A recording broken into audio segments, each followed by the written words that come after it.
بسم اللہ الرحمن الرحیم۔ السلام علیکم۔ وہ چمچ اور پلیٹ کی مدد سے ڈگڈگی جیسی آواز پیدا کر کے اپنی بیٹیوں کے سامنے اپنی بیوی افشاں شرجیل کو مجبور کر کے نچا رہا تھا۔ ناچتے ہوئے افشاں شرجیل کے سامنے اس کے بچپن کے مناظر گم رہے تھے۔ 5 سال کی افشاں کے سر میں درد ہے، جسم بخار کی حدت سے تپ رہا ہے۔ گرمیوں کی تپتی دوپہر درخت کے گھنے سائے تلے بچھی چارپائی پر لیٹی افشاں کے سر پر ماں پانی میں بھگو کر ٹھنڈی پٹیاں رکھ رہی ہے۔ اچانک صحن والا دروازہ کھلتا ہے۔ افشاں کا باپ پسینے سے شرابور کپڑے میں لگی مٹی جسم کے پسینے کے ساتھ مل کر گارے کی شکل اختیار کر چکی ہے، گھر کے اندر داخل ہوتا ہے، مگر جب سامنے چارپائی پر پڑی افشاں پر اس کی نظر پڑتی ہے تو دوڑ کر اس کے پاس پہنچتا ہے۔ افشاں کے بارے میں اس کی ماں سے پوچھتا ہے تو پتہ چلتا ہے اس کو ہیضہ ہو گیا۔ اسی وقت شدید تکلیف میں ہے۔ شرجیل اپنی تکلیف، تھکاوٹ سب کچھ بھول جاتا ہے اور اسی وقت نہانے کے لیے چل دیتا ہے۔ بیوی لاکھ منع کرتی ہے، اتنے پسینے میں نہ نہاؤ، بیمار پڑ جاؤ گے، مگر آنسو ضبط کرتے ہوئے کہتا ہے میری بیٹی میرے لیے اللہ کی رحمت ہے۔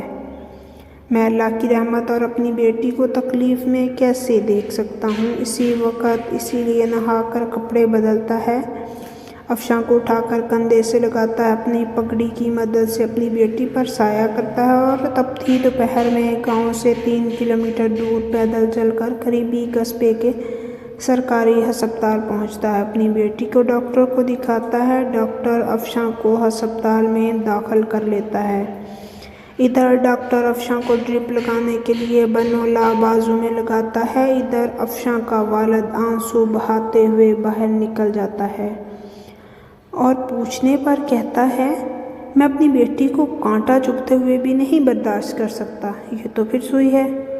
وہی افشاں جوان ہوتی ہے، آغاز جوانی میں ہی اس کی ماں چل بستی ہے۔ جہاں تک ممکن ہو اس کا باپ ہر وقت اسے اچھے برے کے متعلق بتاتا ہے، اپنی حیثیت کے مطابق اسے پرائمری تک تعلیم بھی دلوا چکا ہوتا ہے۔ گھر گھرستی اس کی ماں اسے سکھا دیتی ہے اور سلائی کڑھائی کا کام سیکھنے کے لیے افشاں کا باپ اسے گاؤں کی ایک معتبر عورت کے پاس بھیجتا ہے، جہاں وہ سلائی کڑھائی کا کام سیکھتی ہے۔ چونکہ شرجیل ہر وقت اپنی بیٹے کی پہرے داری نہیں کر سکتا، وہ جہاں تک علم رکھتا مسلمان عورتوں کے واقعات سنا کر اپنی بیٹی کی تربیت کرنے کی کوشش کرتا، مگر افسوس کوششوں کے بعد بھی وہ ناکام رہتا ہے، یہاں تک کہ افشاں والد کی غیر موجودگی کا ناجائز فائدہ اٹھاتی ہے اور قریبی گاؤں کے ایک لڑکے سے نام نہاد دوستی اور محبت کرنے لگتی ہے۔ یہ بات چھپنے والی نہ تھی، لہٰذا آہستہ آہستہ گاؤں میں جیمگوئیاں ہونے لگتی ہیں، پھر ہر محفل میں تذکرہ ہونے لگتا ہے، تو بات چلتے چلتے افشاں کے والد شرجیل تک پہنچ جاتی ہے۔ شرجیل گھر آ کر افشاں سے بات کرتا ہے تو افشاں اس بات سے صاف مکر جاتی ہے، مگر شرجیل کے دل میں بیٹی سے متعلق وہم ہو جاتا ہے، لہٰذا وہ اپنی بیٹی پر نظر رکھنے لگتا ہے، یہاں تک کہ ایک رات جب اس کی بیٹی بنا مانگے اسے چائے دیتی ہے تو وہ چائے گرا کر خالی کپ ٹیبل پر رکھ دیتا ہے۔ افشاں جو اپنی نظر میں اپنے باپ کو نیند کی گولیاں دے کر سلا چکی ہوتی ہے، رات کو اپنے محبوب کو گھر بلا کر مل رہی ہوتی ہے جب اس کا باپ اسے رنگوں ہاتھوں پکڑ لیتا ہے۔ افشاں کا باپ ضعیف ہو چکا ہے، لہٰذا افشاں کو معلوم اس کا محبوب اس کے باپ سے زیادہ طاقتور ہے۔ وہ اپنے محبوب کو کہتی ہے تم جاؤ، میں اسے سنبھال لوں گی، لہٰذا عقب بھاگ جاتا ہے۔ افشاں کا باپ بنا کوئی بات کیے کمرے میں آ جاتا ہے، بنا کسی شرمندگی کے آثار کے۔ افشاں بھی اپنے والد کے پیچھے کمرے میں داخل ہوتی ہے اور واضح الفاظ میں کہتی ہے جب تم حقیقت جان ہی چکے ہو تو مجھے عقب کے ساتھ رخصت کر دو ورنہ پچھتاؤ گے۔ شرجیل اپنی بیٹی کے منہ سے نکلنے والے الفاظ اور لہجے کو دیکھ کر سمجھ جاتا ہے اب طاقت کا استعمال کرنا بیکار ہے۔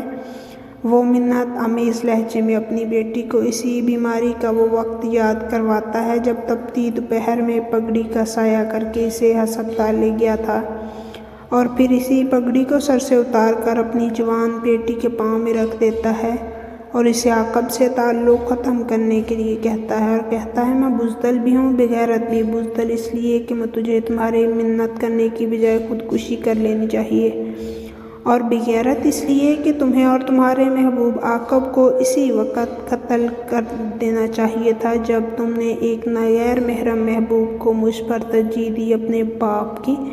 اس قدر مجبوری کو دیکھ کر بھی افشاں کے دل میں کوئی رحم نہیں آیا۔ وہ اسی کڑک اور دو ٹوک لہجے میں فیصلہ کرنے کے لیے کچھ ٹائم مانگتی ہے۔ اسی دوران افشاں کسی نہ کسی طرح اپنے محبوب سے رابطہ کر کے اسے سارے حالات بتاتی ہے، اور محبوب کے کہنے پر وقتی طور پر اپنی باپ کی بات مان لیتی ہے اور عاقب سے کہتی ہے تب تک وہ کہیں رہنے اور نکاح کرنے کا انتظام کر لے تاکہ گھر سے بھاگنے کے بعد کوئی مسئلہ نہ ہو۔ ساتھ ہی سے یقین دلاتی ہے کہ میں کسی بھی وقت تمہارے ساتھ گھر سے بھاگنے کے لیے تیار ہوں۔ دوسری طرف عاقب بھی اسے کہتا ہے تب تک اپنے والد کی فرما بردار بن کر رہنا تاکہ اسے شک نہ ہو، مجھ سے رابطہ بھی رکھنا۔ افشاں اس کی بات مان لیتی ہے اور اپنے والد کو کہتی ہے عاقب سے تعلق ختم کر دیا ہے۔ افشاں کا والد بچی کچی عزت کو محفوظ بنانے کے لیے افشاں کا رشتہ قریبی گاؤں میں طے کر دیتا ہے۔ جس دن صبح افشاں کی شادی کی تاریخ فکس ہونی ہوتی ہے، اسی رات افشاں عاقب کے ساتھ مل کر اپنے باپ کو قتل کر کے گھر سے بھاگ جاتی ہے۔ عاقب اور افشاں پر قتل کا کیس بنتا ہے، مگر چونکہ پیچھے کوئی بھی پیروی کرنے والا نہیں ہوتا، لہٰذا عاقب کے گھر والے پیسے دے دلا کر معاملہ دبا دیتے ہیں۔ عاقب افشاں سے نکاح کر لیتا ہے۔ نکاح کے تیسرے دن ہی صرف اس بات پر افشاں کو مارا جاتا ہے کہ وہ بنا اجازت کے گھر سے باہر کیوں گئی۔ آہستہ آہستہ یہ مار پیٹ بڑھتی جاتی ہے، لہٰذا یہاں تک کہ روز کا معمول بن جاتا ہے۔ افشاں اسی دوران ایک بیٹی کو جنم دیتی ہے۔ بیٹی کی پیدائش کے بعد افشاں پر ظلم بڑھ جاتا ہے۔ اب عاقب افشاں کے کردار پر شک کرنے لگتا ہے۔ افشاں لاکھ قسمیں کھاتی ہے، مگر عاقب کہتا ہے جو میری خاطر اپنے سگے باپ کو دھوکہ دے سکتی ہے، اس کی جان لے سکتی ہے، موقع ملنے پر وہ میرے ساتھ ایسا کرنے سے کیسے گریز کرے گی؟ افشاں کے پاس اس سوال کا بھی قسموں کے سوا کوئی جواب نہیں ہوتا۔ آج افشاں کی 3 بیٹیاں ہیں۔ افشاں گھر میں پڑی پلاسٹک کی بوتلیں اور کچھ رتی اپنے پرانے جوتے ایک پھیری والے کو دے کر اس سے کپ خرید رہی ہوتی ہے کہ اسے عاقب دیکھ لیتا ہے اور وہیں اس پر بدچلن بد کردار ہونے کا الزام لگانے لگتا ہے۔ افشاں کی کوئی بات سنے اسے مارنے پیٹنے لگتا ہے۔ جب مار مار کر تھک جاتا ہے تو پلیٹ اور چمچ کی مدد سے ڈگڈگی بجانے لگتا ہے اور افشاں کو اس آواز پر ناچنے کا کہتا ہے۔ نہ ناچنے کی صورت میں پھر پیٹتا ہے۔ تینوں بیٹیاں سہم کر کھڑی ہیں۔ افشاں سے پوچھتا ہے یہ لڑکیاں میرا خون نہیں ہیں، بتا کس کا ہے؟ اسے مارتا ہے، نچاتا رہتا ہے، یہاں تک کہ افشاں ناچ ناچ کر گرتی اور بے ہوش ہو جاتی ہے۔ اسی بے ہوشی کے دوران ہی عاقب افشاں کی گردن کاٹنے کے بعد تینوں بیٹیوں کی گردن بھی کاٹ دیتا ہے۔ افشاں جس نے عاقب کی محبت میں اپنے سگے باپ اور سب سے بڑے محافظ خیرخواہ کو اپنے ہاتھوں سے قتل کر دیا۔ افشاں کا باپ لاوارث دفنایا گیا۔ آج اسی افشاں کو قتل کر دیا گیا، اس کا بھی کوئی وارث نہیں۔ بنا اسے اور اس کی بیٹیوں کو بھی غیر محرموں نے قبر میں اتارا۔ افشاں اور اس کی بیٹیوں کا قاتل پکڑا جا چکا ہے، مگر جلد یا بدیر کیس ختم ہو جائے گا۔ افشاں نے جو کیا اس کا صلہ پا لیا، مگر اس کہانی میں لڑکیوں کے لیے عبرت ہے جو اپنی نام نہاد محبت کے لیے والدین کا جنازہ نکال دیتے